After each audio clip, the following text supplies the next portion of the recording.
Should a Christian date a non-Christian? Well, I want to say up front, I believe absolutely not. Christians should not be in romantic relationships with non-Christians. And that's not just a rule to be strict about who you're dating. There's really good reasons for that, I believe. I've had a lot of people come up to me over the years and say, there's this guy who really likes me. He really is kind to me. He has a good heart. He's a really good guy. He's not a believer, but, I think that could change. And my advice is always, no, don't pursue that relationship unless that other person knows Jesus and loves Jesus and is pursuing Jesus on their own. So the first reason for that is the Bible is really clear that we are influenced by the people that we spend time with. So in Proverbs chapter 13, verse 20, it says, "Whoever walks with the wise becomes wise, but the companion of fools will suffer harm." And this is especially true when it comes to romantic relationships. For one thing, romantic relationships, we spend a lot of time together. And so we're actually extra influenced by one another. But also there's just a nature of a romantic relationship that you really become more like the person that you're romantically involved with. And I've heard a lot of people say, well, I can be a good influence on them. Maybe if I date them, maybe they'll actually come to know Jesus. And this is what we call missionary dating. This is the idea of you want to go and you want to date this person so that they can become a Christian. Well, the fact is, most of the time, missionary dating doesn't work. Now, there's exceptions to that. I know people that it has been great for, that they've dated a non-believer, they've ended up coming to know Jesus.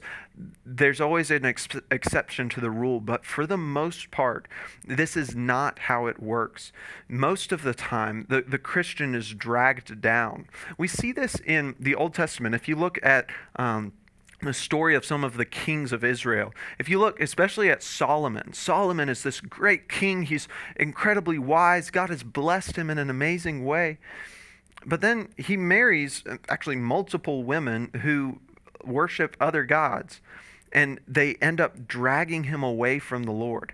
And that's what happens more often than not. Rather than a Christian being able to drag someone towards Jesus, what usually happens is that person actually drags them away from Jesus. That's just what mostly happens. You also need to consider what is most important to you versus what's most important to them.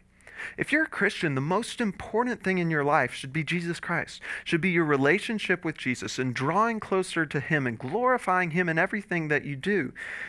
If someone says that they like you and they really, really care about you, and yet their most important thing is not Jesus, and they don't really care about Jesus, who is the most important thing to you, then it's really limited how they're going to be able to love you well and care for you.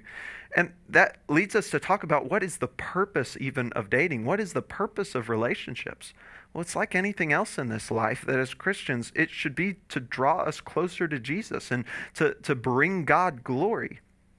If a Christian is dating a non-Christian, then the non-Christian is not going to be helping the Christian draw closer to Jesus. It just doesn't work that way. It should serve both members to help them glorify God. And that just doesn't happen whenever one is a non-believer. Now, it's easy to think that there's something there whenever there's not. I have had so many people who they're just sort of blinded by the romanticism of a relationship, and they don't recognize, no, this person doesn't love Jesus. It's not a long-term thing if this person doesn't consider Jesus to be the most important part of their relationship. So I would just argue, if you are a Christian and the person you want to date is a non-Christian, don't pursue that romantic relationship. Be their friend. Share the gospel with them. Try to see them come to know Jesus. But in terms of a romantic relationship, you have no business pursuing that until they know Jesus and love Him and are following Him on their own.